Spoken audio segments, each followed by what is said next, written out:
दोस्तों आज की वीडियो में हम बात करेंगे एल्स्टोन टेक्सटाइल इंडिया लिमिटेड। दोस्तों इसकी लेटेस्ट न्यूज क्या निकल कर आ रही है और इसके शेयर प्राइस में दोस्तों काफी ज्यादा गिरावट देखने को मिल रही है और लगातार अगर हम इसकी बात करें ना तो 75% दोस्तों ये कंपनी गिर चुकी है।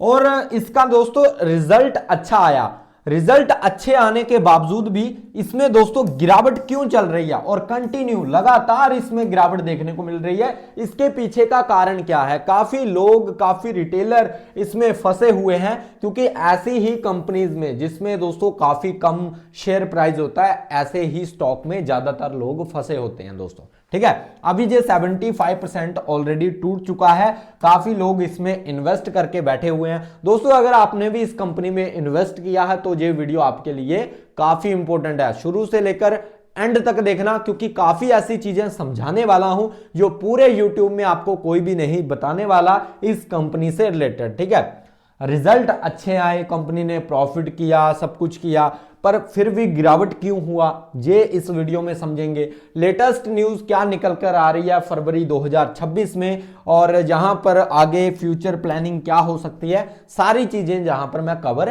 करने वाला हूं। तो अगर आप यहां पर देखोगे दोस्तों तो 5% की गिरावट हुई है शुक्रवार के दिन। ठीक है, 0.17 पैसे के आसपास जो स्टॉक आपको ट्रेड करता हुआ नजर आया है। वहीं अगर हम इसके रेवेन्यू वगैरह की बात करें, जो रिजल्ट वगैरह आया है क्वार्टरली फाइनेंशियल अगर आप देखोगे तो लगभग 4408% दोस्तों। ठीक है, ये कम नहीं होता, इतना ज्यादा तगड़ा यहां पर जो है रेवेन्यू देखने को मिल रहा है दोस्तों। ठीक है, 2.64 करोड़ मतलब 44% की ग्रोथ देखने को मिल रही है। फिर भी दोस्तों यहां पर यह कंपनी में गिरावट कंटिन्यू चल रही है, डाउन पे डाउन चल रहा है, जहां पर कोई भी रिकवरी जैसे चांसेस देखने को नहीं मिल रहे हैं। सबसे पहले दोस्तों मैं आपको बता दूं, ये जो वीडियो रहेगा एजुकेशन पर्पस के लिए रहने वाला है। यहां पर कोई भी आपको बाय एंड सेल की रिकमेंडेशन नहीं दी जाती है। तो सबसे पहले दोस्तों हम यहां पर समझने की कोशिश करते हैं कि ऐसा क्या हुआ है जिसकी वजह से कंपनी का शेयर प्राइस लगातार गिरावट कर रहा है।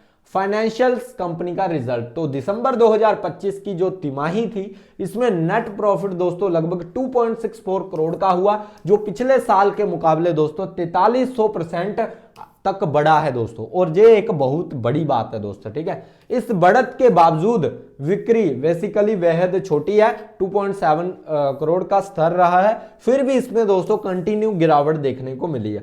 वो कारण भी मैं आपको बताने वाला हूं, ऐसा कारण क्यों आपको देखने को मिल रहा है, पर यहां पर कुछ चीजें हैं उनको ध्यान में रखना है दोस्तों। ठीक है, कुछ जोखिम और कॉरपोरेट खबरों की अगर हम बात करें तो एक स्वतंत्र निदेशक ने अप्राप्त संचार और सूचना की कमी को कारण बताते हुए इस्तीफा दे दिया है।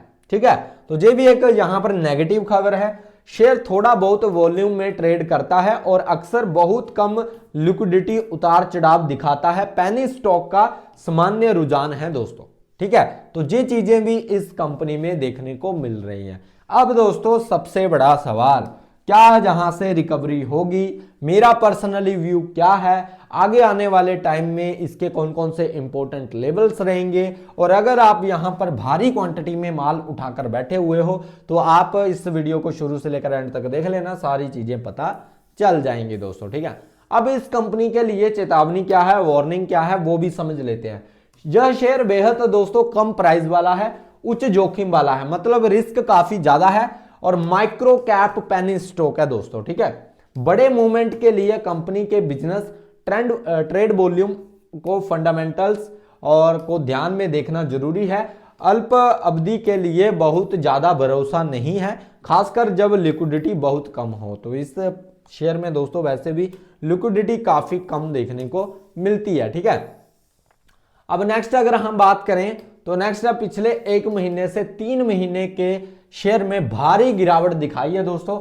लगभग जानी फरवरी माह में ट्रेडिंग वॉल्यूम जो है गिरावट देखने को मिली है। ठीक है, टेक्निकल की बात करें तो टेक्निकल में दोस्तों स्ट्रॉन्ग बेयरिश सेल का रेटिंग है, और आप देखो टेक्निकल एनालिसिस में अधिकांश संकेत जो दिए जा रहे हैं ना सेल के हैं या फिर स्ट्रॉन्ग सेल के दिखा रहे हैं, यानी अभी प्राइस पैटर्न में कमजोरी, अभी भी प्राइस पैटर्न में कमजोरी बनी हुई है और आगे भी कंटिन्यू यहां पर जो है देखने को मिल सकती है। आपके मन में एक ही क्वेश्चन होगा कि भाई रिजल्ट इतने अच्छे, सब कुछ इतना अच्छा, फिर भी यहां पर जो है कमजोरी देखने को मिल रही है, प्राइस इतना गिरेगा, तो रीजंस क्या है?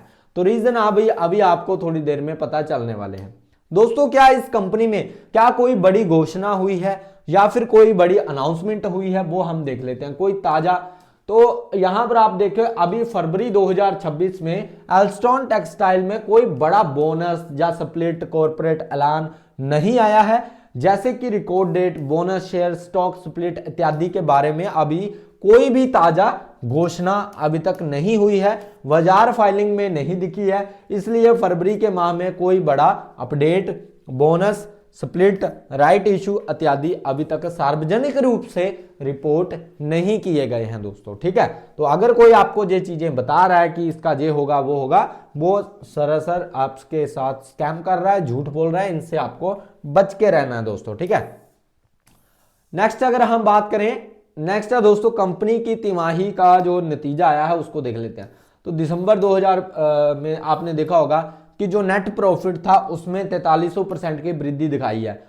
2.6 करोड़ तक यह फरवरी के शुरू में प्रकाशित हुआ रिजल्ट है, लेकिन सेल्स रिपोर्ट्स नहीं आई है और यह प्रॉफिट भी बहुत कम बेस से है। ठीक है, तो ये चीज आप ध्यान रखना। अब दोस्तों अगर प्रॉफिट अच्छा है तो शेयर क्यों गिर रहा है, इसके पीछे का कारण अब आप देखो कि इसके पीछे का कारण क्या है। रिजल्ट अच्छा आने के बावजूद देखो प्रॉफिट तो दिख रहा है, सिंपल सी बात है, एल्स्टॉन टेक्सटाइल में प्रॉफिट तो दिख रहा है, लेकिन बिजनेस बहुत छोटा है दोस्तों, बहुत छोटा।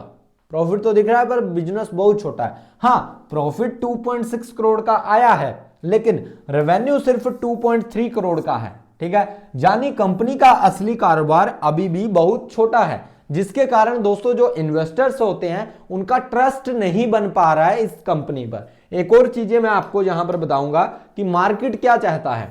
अब मार्केट को क्या चाहिए ये चीज भी आपको पता होनी चाहिए। तो मार्केट को क्या चाहिए, लगातार बढ़ता हुआ बिजनेस, बिजनेस में ग्रोथ, रियल बिजनेस में ग्रोथ, ना कि कागजी कार्रवाई। मैं आपको क्या बता रहा हूं, बिजनेस में ग्रोथ मतलब रियल बिजनेस में ग्रोथ, और रियल बिजनेस काफी छोटा है। स्टेबल इनकम चाहिए। अब देखो ये जो पेनी स्टॉक होते हैं ना, एक तिमाही में इनका जो प्रॉफिट चला जाएगा मान लो 6 करोड़, ठीक है, अगली तिमाही में इनका जो प्रॉफिट हो जाएगा 1 करोड़ का, फिर उस तो अगली तिमाही में जो प्रॉफिट हो जाएगा -2 करोड़, ठीक है, फिर एक अगली तिमाही में जो प्रॉफिट होगा वो 0.5 करोड़, फिर एक बहुत बड़ा जो है प्रॉफिट आ जाएगा। तो ऐसे जो फंडामेंटल्स रहते हैं ना, ये स्टेबल इनकम में नहीं आते हैं। तो मार्केट क्या चाहता है कि स्टेबल इनकम हो दोस्तों। अगर प्रॉफिट बढ़ रहा है या रेवेन्यू बढ़ रहा है, जो ग्रोथ बढ़ रही है, तो इस तरह से बढ़नी चाहिए। ठीक है, पहले इतना प्रॉफिट, फिर इतना प्रॉफिट, फिर इतना प्रॉफिट और फिर इतना प्रॉफिट। ठीक है, तो इस तरह से कंटिन्यू ऊपर को प्रॉफिट जाना चाहिए, मतलब इनकम स्टेबल होनी चाहिए। ये मार्केट को काफी ज्यादा पसंद आता है और इन्वेस्टर्स को भी यही चीजें पसंद आती हैं। फ्यूचर ग्रोथ भी देखता है भाई, मार्केट फ्यूचर में ग्रोथ भी देखता है, इसलिए इसमें इतनी ज्यादा गिरावट देखने को मिल रही है। जहां प्रॉफिट अचानक जंप है लेकिन लॉन्ग टर्म ग्रोथ का भरोसा नहीं बन पा रहा है, ये चीजें इस कंपनी में देखने को मिल रही है। प्रॉफिट में तो अचानक जंप है लेकिन लॉन्ग टर्म की ग्रोथ पर भरोसा नहीं है दोस्तों। ठीक है, तो ये चीजें देखने को मिल रही है, इसलिए इसमें गिरावट भी देखने को मिल रही है। अब नेक्स्ट बात है दोस्तों पेनी स्टॉक। पेनी स्टॉक का होना यानी कि भरोसा कम, भरोसा कम। एल्स्टॉन टेक्सटाइल एक पेनी स्टॉक है, 1 रुपए से भी नीचे है। ऐसे शेयरों में दोस्तों एक चीज बहुत कॉमन होती है, वो क्या, ऑपरेटर का खेल। ठीक है, ऑपरेटर का खेल ऐसे शेयरों में काफी वर्क करता है। लो लिक्विडिटी लोगों रिटेलर को फंसाकर चली जाती है, डर जल्दी फैलता है दोस्तों, लोग बेचना जल्दी स्टार्ट कर देते हैं, और थोड़ा सा नेगेटिव सेंटीमेंट आया तो गिरावट काफी ज्यादा देखने को मिलती है ऐसे स्टॉक में, ऐसी कंपनी में दोस्तों। ठीक है, तो अगर आपने इस कंपनी में ऑलरेडी इन्वेस्ट करके रखा हुआ है दोस्तों, तो भाई अभी देखो आपको फिर काफी ज्यादा लॉन्ग सोचना पड़ेगा, क्योंकि अगर आप शॉर्ट टर्म के चक्कर में बैठे हो, कोई भाई अभी 17 पैसे है और कल को ये 34 पैसे हो जाए तो मतलब हमारा जो पैसा है वो सीधा डबल हो जाए, तो इस चक्कर में तो भाई आप बर्बाद ही होने वाले हो, सिंपल सी बात है। क्योंकि अगर किसी स्टॉक में 75% की गिरावट ऑलरेडी हो चुकी हो तो भाई वो इतनी आसानी से ऊपर तो नहीं जाने वाला, ठीक है, चाहे आप कुछ भी कर लो। और वहां पर ऑपरेटर्स के खेल्स भी रहते हैं, तो ये चीजें आपको ध्यान में रखनी पड़ेंगी। बाकी दोस्तों अगर वीडियो अच्छा लगा है वीडियो को लाइक एंड सब्सक्राइब जरूर कर देना। बाकी वीडियो को चाहो तो शेयर भी कर सकते हो, क्योंकि इसी तरह की नॉलेज आपको मिलती रहेगी हमेशा से इस चैनल पर। और जो चीजें हैं वो मैंने आपको बिल्कुल क्लियरली बता दिया है। मेरा क्या व्यू है, तो मेरा पर्सनली व्यू है ऐसे स्टॉक से दूर रहो, क्योंकि जब आप फंस जाओगे ना आपको बचाने वाला कोई नहीं होगा। और जब आप अपना रेड पोर्टफोलियो देखोगे ना तो आप उसको छुपाते फिरोगे या फिर आप ये बोलते नजर आओगे, अरे मैं इतने लॉस में बैठा हूं क्या करूं, मैं इतने लॉस में बैठा हूं क्या करूं, बेच दूं या नहीं बेचूं। तो कभी भी ऐसी कंपनीज में इन्वेस्ट करने से पहले आपको अपनी खुद की रिसर्च, फंडामेंटल्स और सब कुछ देखना चाहिए। रियल बिजनेस क्या है, फ्यूचर ग्रोथ क्या हो सकती है, सारे के सारे जितने भी पॉइंट्स होते हैं, कारण होते हैं, उनको जानकर ही फिर आपको आगे बढ़ना चाहिए, ठीक है। और खास करके पेनी स्टॉक में तो वैसे भी दोस्तों रिस्क हाई होता है, वार्निंग पहले से ही चेतावनी आपको दी जाती है, तो इनसे दूर ही रहना चाहिए। मिलते हैं नेक्स्ट वीडियो में, बाय गाइस, टेक केयर।